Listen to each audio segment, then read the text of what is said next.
সৌম্য সরকার ও সাইফ হাসান কি অসাধারণ একটা ওপেনিং পার্টনারশিপ তাদের হলো এবং সেইটার গুরুত্ব যে কতটা সেটা আপনাদের আমি একটা ছোট্ট একটা স্ট্যাটের 3টা লাইনেই বুঝিয়ে দিতে পারি। নাম্বার 1, সৌম্য সাইফের ওপেনিং পার্টনারশিপে বাংলাদেশ ওয়েস্ট ইন্ডিজের বিপক্ষে তৃতীয় ওয়ানডে ম্যাচের প্রথম 25 ওভারে 176 রান তুলেছে। নাম্বার 2, পরের 25 ওভারে বাংলাদেশ আর মাত্র 120 রান যোগ করতে পেরেছে 8 উইকেট হারিয়ে। নাম্বার 3, ওয়েস্ট ইন্ডিজ তাদের পুরো ব্যাটিং ইনিংসেরই 30.1 ওভারে 117 রান তুলে অল আউট হয়ে গিয়েছে।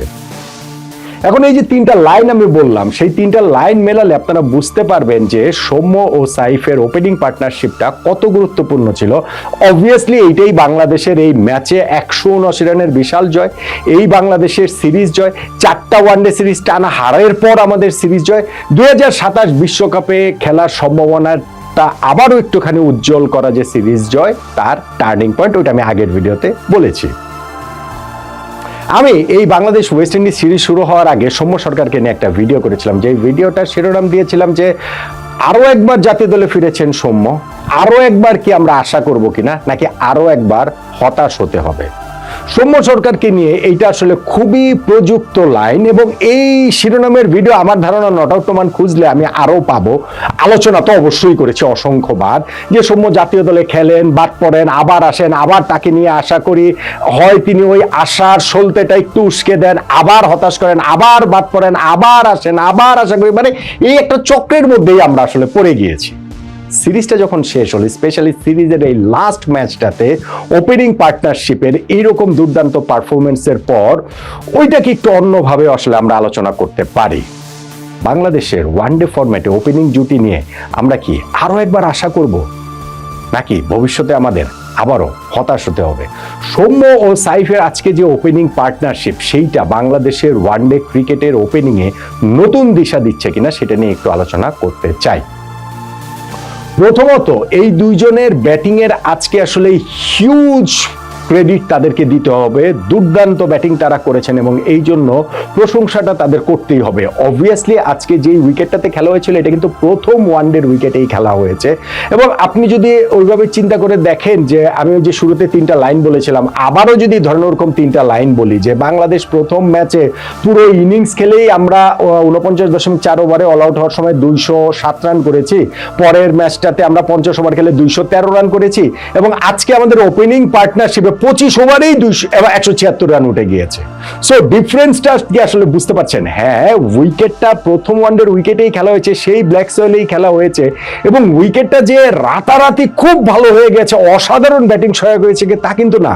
উইকেটটা ট্রিকি ছিল, ওয়েস্ট ইন্ডিয়ান স্পিনাররা এই জায়গাটা থেকে টার্ন আদায় করছিলেন, ভালোই আদায় করছিলেন, কিন্তু সৌম্য সরকার এবং সাইফ হাসান তারা তাদের ব্যাটিং প্ল্যানে অটল থেকে যেই অ্যাটাকিং ক্রিকেটটা খেলেছেন, সেইটা তাদেরকে ওই রিওয়ার্ডটা দিয়েছে, যেই কারণে ওয়েস্ট ইন্ডিয়ানরা তাদের উপরে চেপে ধরতে পারেনি, বসতে পারেনি, এবং বাংলাদেশ এরকম একটা ওপেনিং জুটি পেয়ে গিয়েছে। আফসোসের যেটা জায়গা, হতাশার যেটা জায়গা, সেটা হচ্ছে দুইজনই তাদের সেঞ্চুরিটা পেতেও পেলেন না, এবং দুইজনের সেঞ্চুরিটা আসলে প্রাপ্য ছিল। ধরেন সাইফ হাসান তার ওয়ানডে ক্যারিয়ারে এই প্রথম তিনি 50 করলেন, দুর্দান্তভাবে তার ইনফ্যাক্ট হচ্ছে ইন্টারন্যাশনাল ক্রিকেটে কামব্যাকটা হলো এই গত কিছুদিনে, কিন্তু সেটা টি20 ফরম্যাটে আমরা অনেক বেশি দেখছিলাম। ওয়ানডে ফরম্যাটে এই সিরিজটারও প্রথম 2টা ম্যাচে কিন্তু তার ব্যাট থেকে 3 রান এবং 6 রান এসেছিল, ফলে এই ম্যাচটাতে স্কোর করা তার জন্য গুরুত্বপূর্ণ ছিল। তিনি 44 বলে 50 করেছেন এবং শেষ পর্যন্ত তিনি 80 রান করেছেন 72 বলে, যে ইনিংসটাতে 6টা 4 এবং 6টা ছক্কা মেরেছেন। স্পেশালি যেটা নজর কাড়ে সাইফ হাসানের খেলার, সেটা হচ্ছে কি স্ট্রেট ব্যাটে হাই এলবোতে তার যেটা হচ্ছে কি যে ক্রিকেটটা তিনি খেলেন, এইরকম ক্রিকেট ভিতে এত ভালো ক্রিকেট বাংলাদেশের ব্যাটসম্যানদের মধ্যে এখনকার না, ওভারঅলি বাংলাদেশের ব্যাটসম্যানদের মধ্যে খুব বেশি আসলে দেখা যায় না। এইটা আমাদের ব্যাটসম্যানদের হিস্ট্রিক্যালি আসলে খুব শক্তির জায়গা নন। সো সাইফ এই জায়গাটা থেকে একটা আমাদের জন্য আনন্দদায়ী ব্যতিক্রম, অমনটা বলতেই পারি। কিন্তু ওই 80 রান করার পর যখন মনে হচ্ছিল যে তাদের পার্টনারশিপও ডাবল সেঞ্চুরি হয়ে যাবে, তারও সেঞ্চুরি হয়ে যাবে, তখনই তিনি একটা বিগ শট খেলার চেষ্টায় আউট হয়ে গেলেন। কিন্তু সৌম্য সরকার তো ছিলেন, এবং সৌম্য সরকার উপরে তখন ওই আসার জায়গাটা ছিল যে না, সৌম্য কি আসলে এইটা পারবেন কিনা, সেঞ্চুরিটা করতে পারবেন কিনা। তিনিও সেটা পারেননি, 86 বলে 91 রান করে তিনিও আউট হয়ে গিয়েছেন এবং সৌম্যর এই ইনিংসটাতে যেটা আলাদা করে আপনার নজর কাড়বে তার ওই প্রথাগত যে ফ্লিক করা, তার যে রিস্টের কাজ, তার যে ওই যে ড্রাইভগুলা, যেটা এই উইকেটে খেলা খুবই খুবই ডিফিকাল্ট, সেইগুলো তিনি বেশ অনায়াসে খেলছিলেন। এবং সেইখানটাতে যখন তার ওই যে ওই রিভার্স সুইপে যে দুইটা তিনি ছক্কা মেরেছেন, তার ওই ইম্প্রোভাইজেশনের জায়গাটাও কিন্তু তিনি আসলে দেখিয়ে দিয়েছেন। সৌম্য সরকার যেদিন ছন্দে থাকেন সেই দিন তার ব্যাটিং দেখাটা ভীষণ ভীষণ ভীষণ রকম যে আনন্দের, সেইটা আরো একবার তিনি এই ম্যাচটাতে প্রমাণ করলেন। দেখেন এই দুজনই কিন্তু একটা ট্রিকি সিরিজ কাটাচ্ছিলেন, সব ব্যাটসম্যানই বাংলাদেশের ক্ষেত্রে সেটা আসলে বলা যায়, অ্যাপার্ট ফ্রম রিশাদ প্রথম দুইটা ম্যাচের কথা যদি আপনি বলেন। আর যখন ওই সেকেন্ড ম্যাচটা আমরা জিততে পারিনি, মানে সুপার ওভারে গিয়ে আমরা হেরে গিয়েছি, সুপার ওভারে গিয়ে আমরা যখন যে 6 বলে 11 করতে হবে সেটা 6 বলে 7 রানের ইকুয়েশনে নেমে আসলো, তারপরেও পারলাম না। এবং ক্রিজে এই সৌম্য সরকার, সাইফ হাসানরাই ছিলেন, সেইটা তাদের উপর একটা সাইকোলজিক্যাল ইম্প্যাক্টও আসলে ফেলতে পারতো। সেই জায়গাটা থেকেও তাদের এই কামব্যাকটা গুরুত্বপূর্ণ। আর ওভারঅল কতটা গুরুত্বপূর্ণ ভাই, ওয়ানডে ক্রিকেটে বাংলাদেশের ওপেনিং মানেই হচ্ছে গিয়ে কখন প্রথম উইকেটটা পড়ে যাবে সেইটার জন্য আমরা মোটামুটি একটা অপেক্ষায় থাকি। এই যে তারা 100+ একটা ওপেনিং পার্টনারশিপ করলেন, এরকম ঘটনা বাংলাদেশের সর্বশেষ দেখেছিল 2023 সালের 23শে মার্চ আয়ারল্যান্ডের বিপক্ষে তামিম ইকবাল এবং লিটন দাসের ওপেনিং পার্টনারশিপ। অর্থাৎ গত 2.5 বছরে এরপরে আমরা যে 44টা ওয়ানডে ম্যাচ খেলেছি, এরপর ওইখানটাতে আর কোনো ওপেনিং পার্টনারশিপে আমাদের সেঞ্চুরি আসেনি। লিটন ও তামিমের ওই আনবিটেন যে পার্টনারশিপটা সেঞ্চুরি প্লাস 102 রানে, সেখানটাতে আয়ারল্যান্ডকে আমরা 101 রানে অল আউট করে দিয়েছিলাম। এই দুইজন কত 12-13 নম্বর ওভারেই বাংলাদেশকে ম্যাচ জিতিয়ে দিয়েছিলেন আনবিটেন থেকে। তা না হলে হয়তো বা পার্টনারশিপটা আরো বড় হতে পারত। আর ওভারঅল যদি বিবেচনা করেন যে ওপেনিং এ এইটা বাংলাদেশের সেকেন্ড হাইয়েস্ট পার্টনারশিপ, সবচেয়ে বেশি সেইখানটা তো তামিম ইকবাল এবং লিটন দাস আরো আগে 2020 সালে জিম্বাবুয়ের বিপক্ষে সিলেটে তারা 292 রানে যে জুটিটা করেছিলেন, যেখানটাতে লিটন 176 করেছিলেন, বাংলাদেশের হাইয়েস্ট ওয়ানডে স্কোর, এবং তামিম 128 রান করেছিলেন।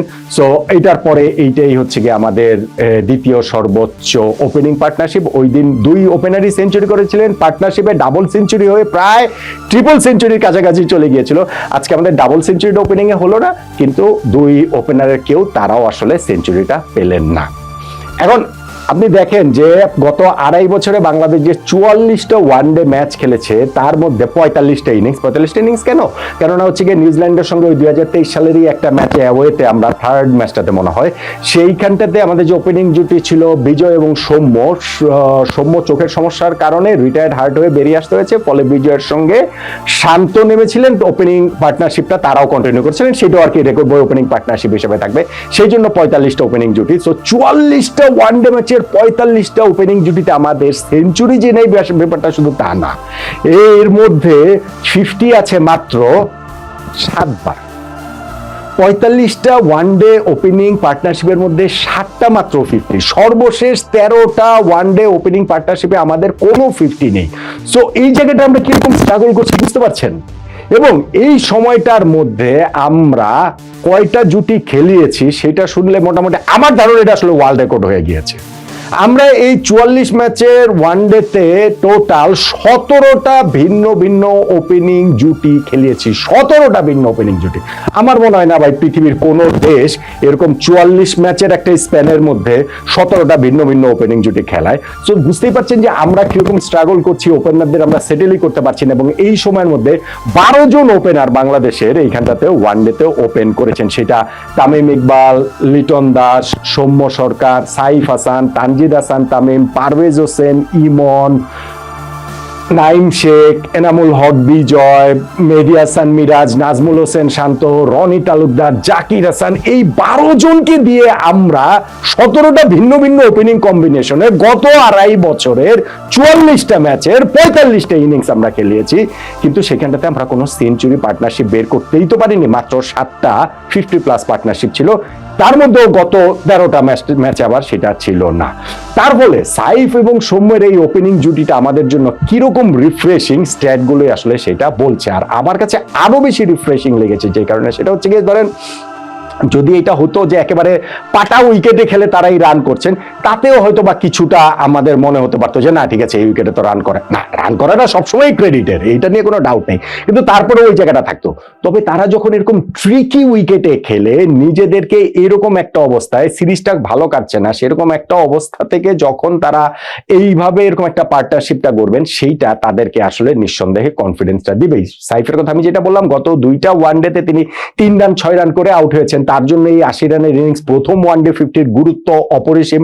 সৌম্যের কথা আমি বললাম, আরো একবার তিনি কামব্যাক করেছেন, সেই গত বছর ওয়েস্ট ইন্ডিজের বিপক্ষে সিরিজ, তারপরে চ্যাম্পিয়ন্স ট্রফির একটা ম্যাচ খেলার পর যে বাদ পড়েছেন, আবার তিনি কামব্যাক করলেন ওয়ানডে সাইডে। এবং সেই সৌম্যর ক্ষেত্রে তো একটা বিষয় রয়েছে যে তাকে আনা হয় এবং বাদ দেওয়া হয়, অবভিয়াসলি তিনি নিজেই নিজেকে হেল্প করেন না, তারও ধারাবাহিকতার জায়গা রয়েছে, কিন্তু আবার অনেক সময় তিনি অন্যায়ের শিকার হন। ধরেন হচ্ছে এই যে টি-20 স্কোয়াড বাংলাদেশের ঘোষণা করেছে প্রথম 2টা ম্যাচের জন্য ওয়েস্ট ইন্ডিজের বিপক্ষে, সেখান থেকে সৌম্য সরকারকে বাদ দেওয়া হয়েছে। কেন বাদ দেওয়া হয়েছে সেটা নিয়ে আমি আরেকটা ভিডিও করবো, আরেকটা আলোচনা করবো না, সেই আলোচনাতে ওইটা থাকবে। সো অনেক ক্ষেত্রে তাকে ওইরকম একটু অবিচারও আসলে করা হয়। সো সেই সৌম্য যখন এই সিরিজে আরো একবার ফিরলেন, প্রথম ম্যাচটাতে 4 রান করে আউট হয়ে গেলেন, সেকেন্ড ম্যাচে 45 রান করলেও সেই জন্য 89টা বল খেললেন, এবং সুপার ওভারে গিয়ে তিনি ওই মাত্র 3 বলে 3 রান করলেন, দলকে জেতাতে পারলেন না। তখন কিন্তু তার উপরেও প্রেশার ছিল, তার জন্য ওই 91 রানের ইনিংসটার মূল্য আমার কাছে মনে হয় কোনো অংশেই সেঞ্চুরির চেয়ে কম নয়।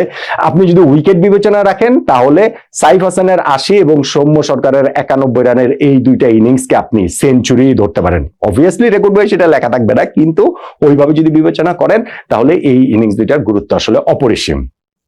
বাংলাদেশের এখন তাহলে হচ্ছে যখন এরকম ট্রিকি উইকেটে তারা যখন সাকসেস পেয়েছেন, আমাদের অন্তত পক্ষে এই জায়গাটাতে একটু বোধহয় ধৈর্য ধরতে হবে, এই জায়গাটাতে বোধহয় আর সাফল রিসাফল করার খুব একটা প্রয়োজন এখন আপাতত ধরেন আর না করাটাই ভালো।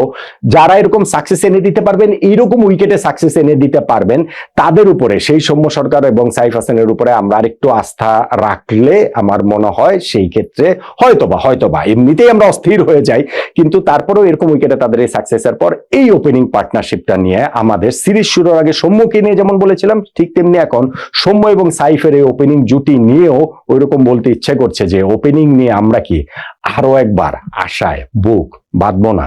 বলুন তো।